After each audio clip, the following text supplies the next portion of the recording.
Today, we are going to talk about the virtual civilization, qua the physical civilization, what I call the tyranny of geography.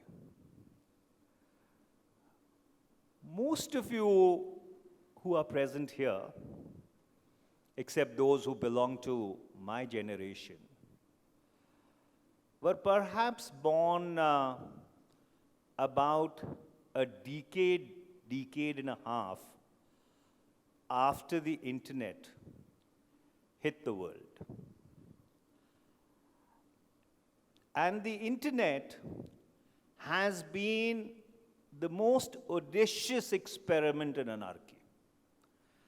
And it has succeeded beyond the wildest imagination of its inventors / innovators / originators. That's the Defense Advanced Projects Research Facility, or what is called DARPA, which funds cutting-edge research in the United States of America. It today represents the largest ungoverned space on planet Earth. Never before in the history of humankind has so much power concurrently resided on so many fingertips. There are 6 billion people on planet Earth who are today connected to the internet, use various kinds of social media, and if they have an opinion about something, they have the medium to be actually able to put it out in the public space. Never ever in the history of the human civilization has more data been churned out every day from the dawn of civilization, which goes back to the 18th millennium, till the turn of the 20th century. So what you have today is a tale of two civilizations. A brick and mortar civilization, which emerged, as I said, over 18 millennia, and a virtual civilization which is evolving as we speak. And the future of humankind lies at the intersection of these two civilizations. Most of you, or most of us, live in a physical brick and mortar world, but we spend the bulk of our working day in a virtual civilization. On the internet, WhatsApping, on social media, chatting, browsing, or generally on what is now called Zoom calls or other concurrent media. And that's why people or futurists had started or have started talking about concepts like virtual sovereignty, nations in the virtual civilization, as opposed to the Westphalian reality that is intrinsic to humankind, now going back to 1642, when the Peace of Westphalia was signed. But herein lies the paradox. And that's where the virtual civilization actually collides with the physical civilization. And nothing demonstrates that better than what has been happening over the past 64 days in the Persian Gulf. The closure of the Straits of Hormuz, which handles about 19 to 20 million barrels of crude oil annually, about 19% of the global LNG, liquefied natural gas supply, passes through it. And the closure of just one maritime choke point, just one, has sent absolute shockwaves through the spine of the global economy. The loss in the past 64 days to the global economy has been broadly calculated at about $2.2 trillion, which represents the entire growth in the global economy in the past one fiscal. And when you go back to your geography class, and do go back to the geography class, and look at the map of the world very, very carefully. We are talking about one Straits of Hormuz. There are 25 such maritime choke points around the world. And there are 11 of them which are absolutely critical to the survival of the global economy. You disrupt one of them, and the global economy goes for a toss. So let me give you certain examples. Look at the Suez Canal.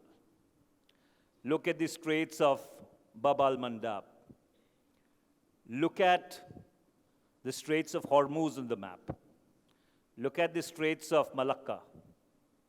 Look at the Straits of Lombok, the Sunda Strait, the Taiwan Strait, the Straits of Dardanelles, the Bosporus Strait, the Bering Strait, and I can go on chapter and verse, but just go and look at these, the Straits of Gibraltar, which divides Africa from Europe. Look at each one of them very, very carefully.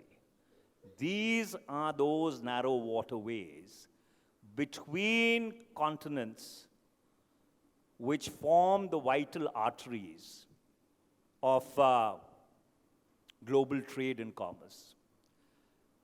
The total global trade annually in goods and services is about $35 trillion. And 70% of that, ladies and gentlemen, is seaborne. So roughly about $25 to $27 trillion.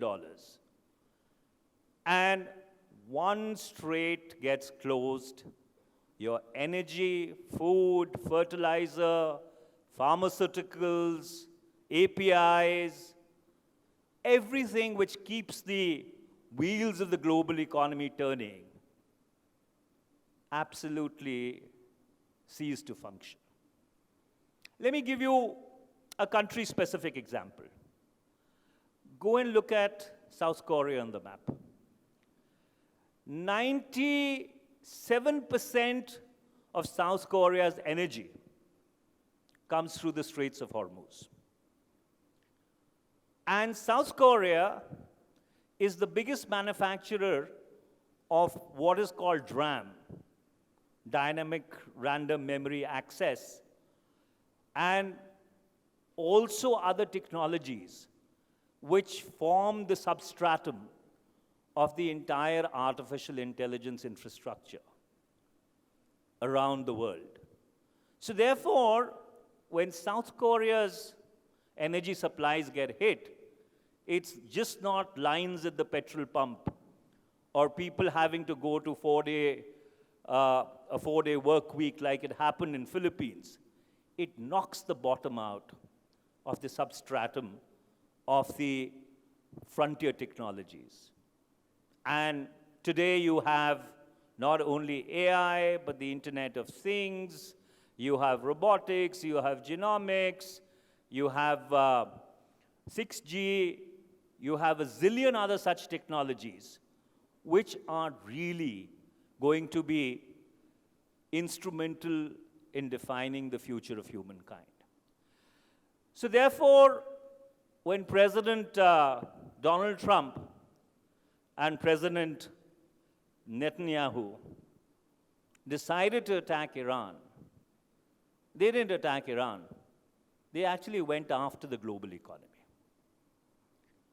And that, to my mind, is perhaps the most sobering lesson for us as a generation. It just shows as to how interconnected the world is. It just shows as to how seamlessly integrated the global supply chains are. And therefore, if the wheels of the world have to keep on turning, war or conflict is not the way forward.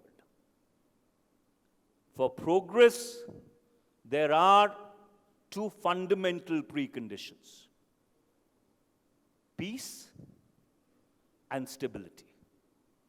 They are the foundations on which human civilization has been built.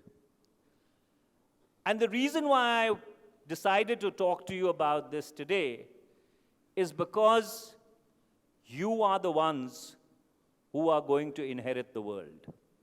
You are the brave inheritors of tomorrow. And on your shoulders would lie the responsibility of not repeating the mistakes which our generation or the generations before us have made or are making. So therefore, when you go back, think about what I said. Take a moment to reflect on it. And as the young in the world have the energy, have the enthusiasm, have the ideas, and today it is very easy to connect with each other. Let us all collectively try and build a global peace constituency which mitigates the madness, which can bring about the eventual destruction of our home, what we call planet Earth.